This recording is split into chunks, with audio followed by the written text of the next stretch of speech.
A man worth $900 million was choking to death in the middle of the finest restaurant in Atlanta, and every person in that room with a medical degree was completely, catastrophically useless. Rowan Callister had not built Callister Capital by showing weakness. At 54, he had engineered hostile takeovers that made seasoned Wall Street veterans go pale, survived 2 recessions by sheer ferocity, and cultivated a reputation so ironclad that his name alone could move markets.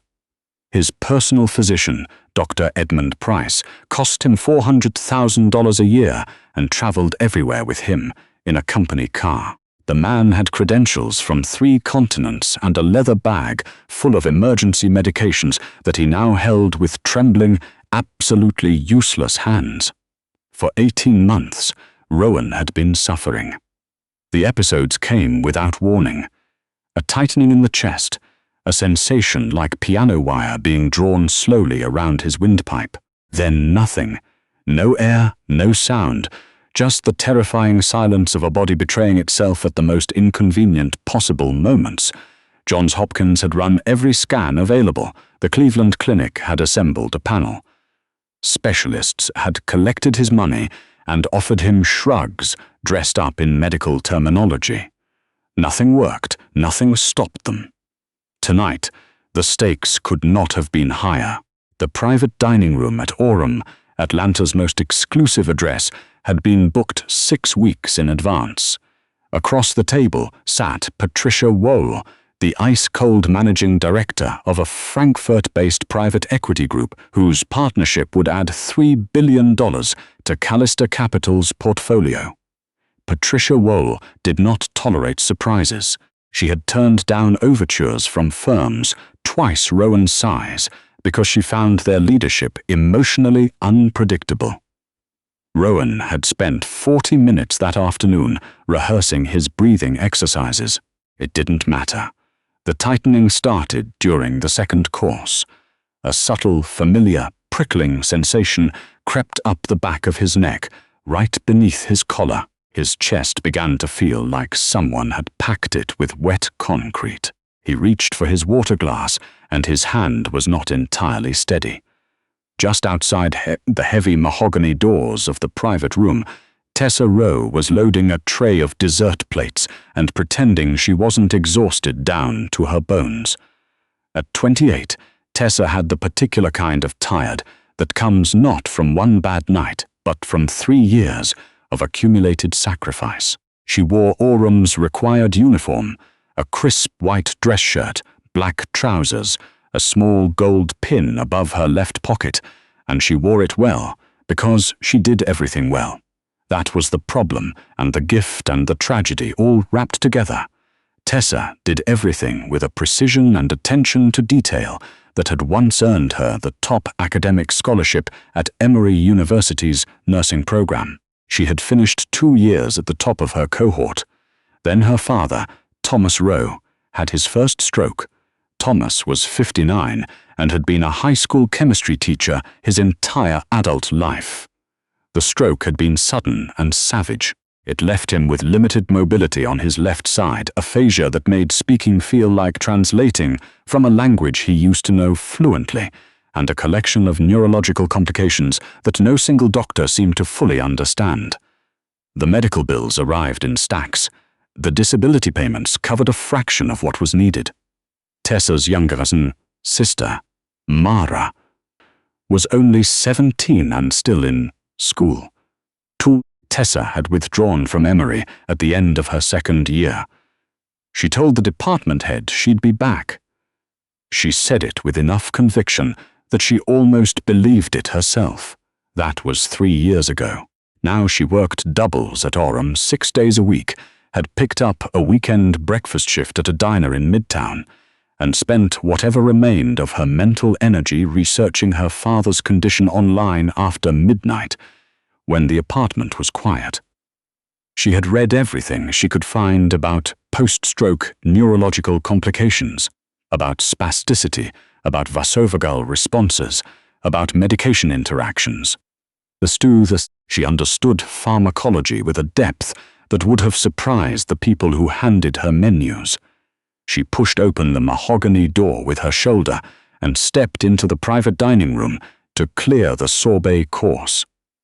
The first thing she noticed was the sound, or rather, the absence of it. The man at the head of the table. She recognized him from the reservation sheet. Rowan Callister, private equity. Requested still water and no garnish. Had gone absolutely rigid in his chair. His face was contorted in a way that had nothing to do with the food. The skin around his lips was ashen. The veins in his neck were standing out like cables pulled too tight. His right hand gripped the edge of the table, knuckles bone white. Doctor Price was already on his feet, but he was moving with the frantic, disorganized energy of someone who had never actually managed a real emergency. He was pawing through his bag, pulling things out and setting them on the table, his breathing audible from across the room. The woman across the table, European, composed, now very much not composed, had pressed herself against the back of her chair and was staring at Rowan with unconcealed alarm. Tessa set the tray down. She set it down carefully, quietly, because she was that kind of person, and she crossed the room. She had seen this before, not in a clinical setting.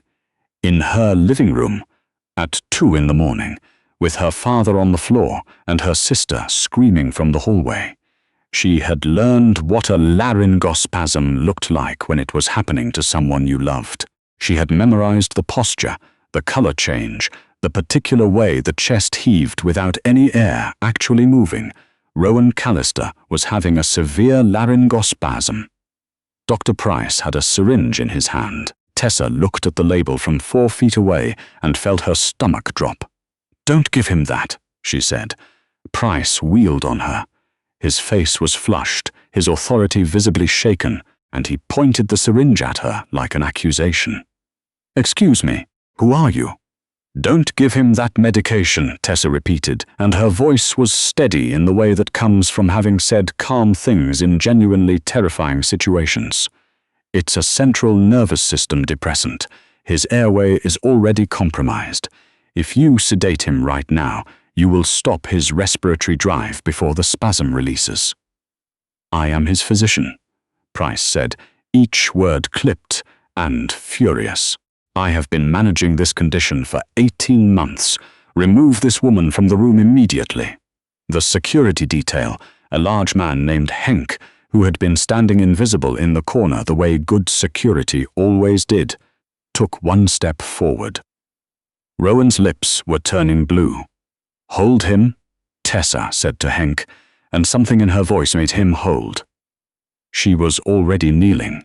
She positioned herself behind Rowan's head, her knees on the thick carpet, and she found the landmarks the way she had practiced on her father's face in a dark living room while waiting for paramedics who were 12 minutes away.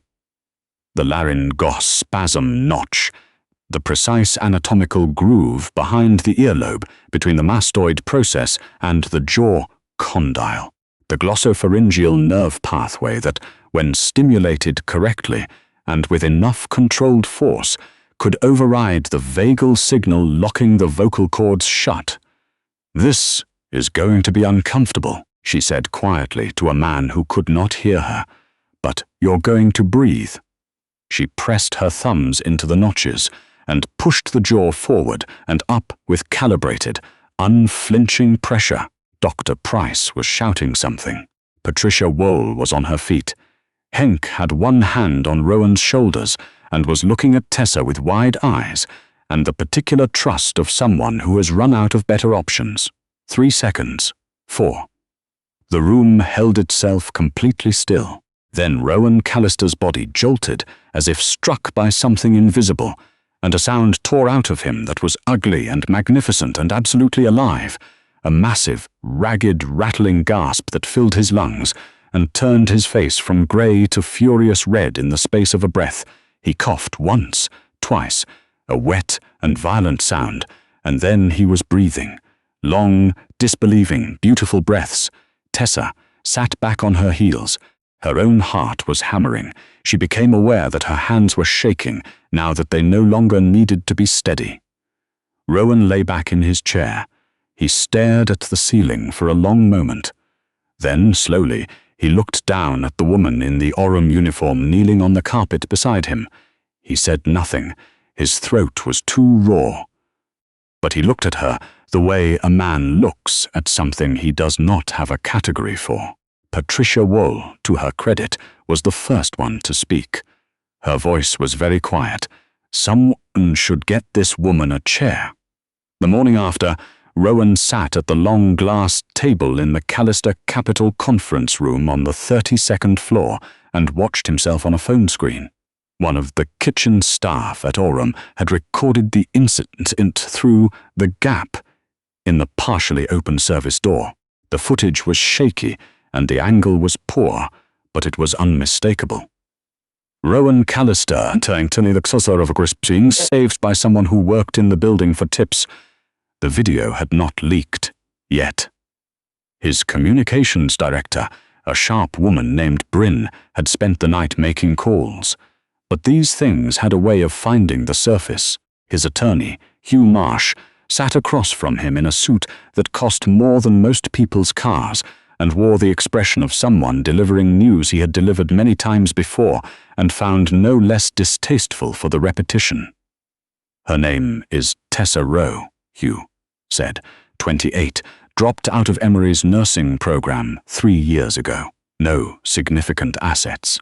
Father in long-term rehabilitation for post-stroke complications, which appears to be why she left school. She lives in Decatur with her father and a younger sister. He slid a folder across the table. She has no legal standing to make any claim. And I want to be precise here, was made under acute oxygen deprivation. No contract, no witnesses prepared to characterize it as a binding agreement. Courts have been extremely consistent on this. Rowan opened the folder. There was a check to the amount. His eyes moved to the amount. "Generous," Hugh said.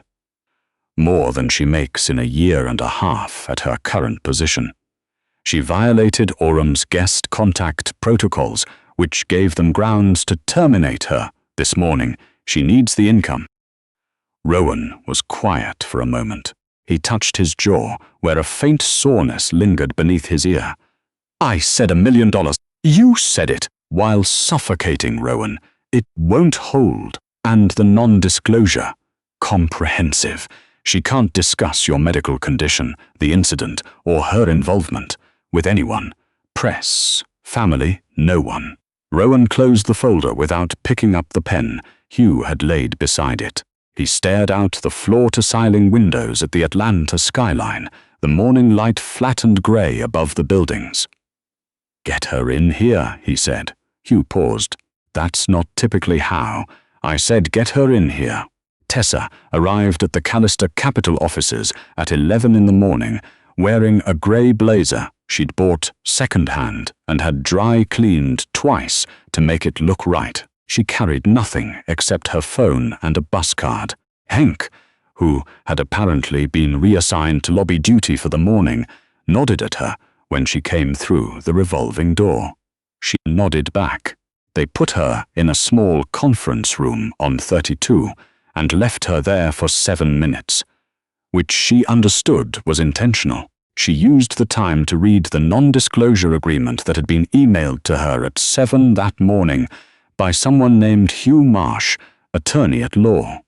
She read every page. She was on page 4 when Rowan walked in. He looked different in the daylight, fully upright, without the grey pallor and the terror. He looked like what he was, a man accustomed to being the most powerful person in any room he entered. He sat down across from her without preamble and looked at her the way she imagined he looked at balance sheets, searching for the truth behind the numbers. "You read the whole thing," he said. Mm-hmm. It wasn't a question. "I'm on page 4. What do you think?" Tessa set the document on the table. She kept her voice even. "I think $30,000 won't cover my father's rehabilitation costs for the next 8 months, and it won't come close to the neurological consultation at Emory Brain Health that he needs and can't currently get because we're 4 months behind on the previous specialist bill." She paused. "I also think you said $1 million. I was in the room. I heard you." Rowan studied her. "My lawyer tells me that promise isn't legally enforceable." "Probably not," Tessa agreed, "but you knew that before you called me in here, and you still called me in here." Something shifted in his expression. It was subtle. A slight easing around the eyes, the particular look of a man who has spent decades being managed and has just encountered someone who is not managing him. "Why did you do it?" he asked. "You could have stayed behind the door. You could have let Price handle it and kept your job." Tessa looked at him steadily. "Because I've watched my father's face turn that color," she said, "and I know what it looks like when a doctor is about to make it worse." She folded her hands on the table. "And because you were a person who was dying, and I knew how to help." The silence that followed was long enough that the air conditioning cycling on felt like an event. "There's something else," Tessa said. Rowan tilted his head. "I've been thinking about your condition since last night." She pulled out her phone and turned it to face him. She had pulled up 3 research papers and a pharmacological database, flagged with notes she'd typed in the dark at 2 in the morning. "You said you've been having these episodes for 18 months. I heard Dr. Price mention your medication regimen when he was going through his bag. He said it loud enough for the room to hear. He was panicking. You're on a high-dose calcium channel blocker for blood pressure and a daily benzodiazepine for what I assume is executive stress management." She watched his face. "I need to ask you something, and I need you to answer honestly. When did Dr. Price take over your care?" Rowan was very still. 18 months ago. I changed physicians after my previous doctor retired." Tessa nodded slowly. "There's a documented interaction. It's rare, with a specific genetic marker for neurological hypersensitivity, where that combination of medications can cause paradoxical vocal cord dysfunction. The drugs that are supposed to keep you calm and regulate your blood pressure create the exact neurological environment that triggers spontaneous laryngospasms." She set the phone down. "Your doctor isn't treating your episodes, Mr. Callister. His prescriptions are causing them." The room went very quiet. Rowan stood up. He walked to the window and stood with his back to her for a long moment. Tessa waited. She was good at waiting. When he turned around, his face had changed. The boardroom composure was still there, but underneath it, something had cracked open. He looked like a man who had just done 18 months of math and arrived at an answer that should have been obvious. "Price has been managing my care," he said slowly. "If I'm dependent on him, if I believe the condition is chronic and uncontrollable, you keep paying him," Tessa said quietly. $400,000 a year, from what I overheard, and you remain frightened enough that you need him nearby." Rowan turned and pressed the intercom button on the conference room wall. "Bryn," he said, "find Dr. Price and have him wait in the lobby. Do not let him go anywhere." A pause, then, "Yes, sir." He turned back to Tessa.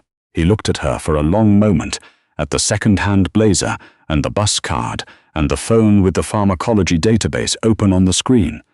"How long did it take," he asked, "for your father's symptoms to change once the medication issue was identified?"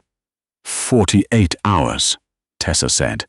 "He hasn't had an unprovoked episode in 14 months.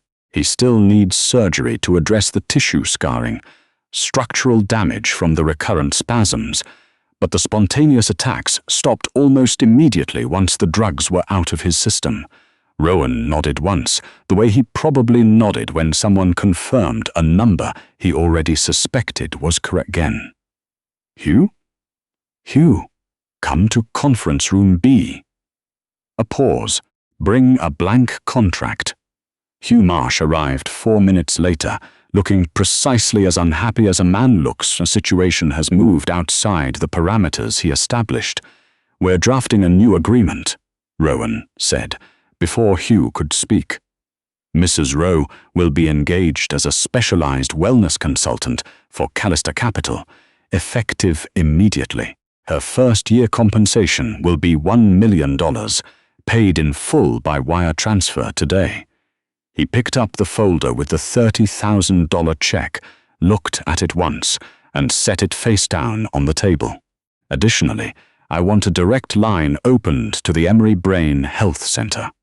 Full funding for Thomas Rowe's neurological care, coordinated through my personal foundation. Whatever he needs. Surgery, rehabilitation, specialist fees. All of it." Rowan looked at him. Hugh closed his mouth and took out his pen. Tessa sat very still in her chair. She was aware that her breathing had changed, that the careful, measured breath she'd been maintaining for the last hour had gone slightly unsteady. She pressed her hands flat against her thighs beneath the table. Rowan looked at her. His voice, when he spoke, was quieter than it had been. "You could have taken the 30,000. Most people would have. Most people don't know what it costs to say no," Tessa said. He held her gaze for a moment, then he nodded. Not the boardroom nod, something smaller, more personal. The kind of acknowledgement that doesn't happen in rooms full of lawyers very often. In the weeks that followed, Rowan stopped taking both medications under the supervision of a new physician, one Tessa helped select from Emory's neurology department, a woman named Dr. Aldridge who had published 2 papers on exactly the kind of paradoxical medication response Tessa had the first 70 hours difficult. The 4th day, Rowan woke up and realized his chest felt like his own again. He did not have another episode. Dr. Price, when confronted with Rowan's legal team and a comprehensive audit of his patient records, retained his own attorney within the hour. The investigation that followed was long and precise and very expensive for Edmund Price. Patricia Wohl, it turned out, had not boarded a jet back to Frankfurt. She had been following the situation through Bryn, who had quietly kept her informed. 3 weeks after the incident at Orem, she called Rowan directly. She said she found his handling of the situation, the accountability, the decisive response, the public transparency, to be exactly the quality she looked for in a long-term partner. The partnership agreement was signed on a Tuesday afternoon. It was the largest deal Callister Capital had closed in 11 years. Rowan held a press event the following week. He stood at a podium in the Callister Capital lobby and explained, in plain language, that he had been misdiagnosed for 18 months, that the error had been identified and corrected, and that he was in excellent health. He thanked the Emory Brain Health Center. He mentioned without health center, he mentioned, without elaboration, a consultant whose expertise had been invaluable. After the cameras left, he found Tessa in the hallway outside the lobby, on her phone, reviewing something for a meeting that afternoon. "You didn't have to come," he said. "I know," she said. "I had a meeting in the building anyway." He almost smiled. It was people who knew him would have said, a relatively rare occurrence. "How is your father?" Tessa's expression changed in a way that had nothing to do with professionalism, a softness that moved across her face briefly, like light through a window. "He said 3 complete sentences to me last night," she said, without stopping, without losing the word. She looked back at the first time in 2 years. "Rowan's quiet?" Rowan was quiet for a moment. He looked out through the glass lobby doors at the Atlanta street. "Good," he said. It was a small word for what he meant, and Tessa understood. That she had learned to read the spaces between what people said and what they meant, in patients who couldn't speak, in a father searching for words that kept disappearing, in a billionaire who had offered everything he had left at the moment he thought he had nothing. Thomas Rowe had his surgery 6 weeks later at Emory. Mara drove them there at 6 in the morning and held Tessa's hand in the waiting room before saying much, which was exactly right. The surgeon came out at 10:15 and said it had gone well. Better than well. The tissue repair was clean and the airway reconstruction was precise, and he was already breathing more freely in recovery than he had in years. Tessa sat in a waiting room chair in a hospital she'd once studied in, with fluorescent lights overhead and a cup of bad coffee going cold in her hand, and she cried for the first time since the night she'd withdrawn from Emory. Not because she was sad. Because something that had been clenched in her chest for 3 years had finally, quietly, let go. She went back to school that fall. Emory's nursing program accepted her re-enrollment application within a week of submission. Her department head, a formidable woman named Professor Amara, told her in their first meeting that she still had the highest pharmacology exams score in the program's history, and that she expected Tessa to do something with that. Tessa said she intended to. On her first day back in the clinical skills lab, she stood at a practice station and picked up a medical kit and felt, for the first time in a long time, like someone who had not wandered off the path, but had simply been on a different one for a while, carrying something heavy, and had finally set it down.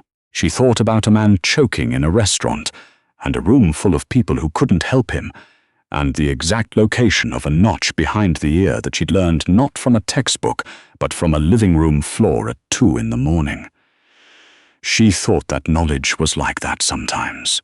It didn't always arrive the way you planned, but it arrived when it was needed, and it was yours, and no one could take it back.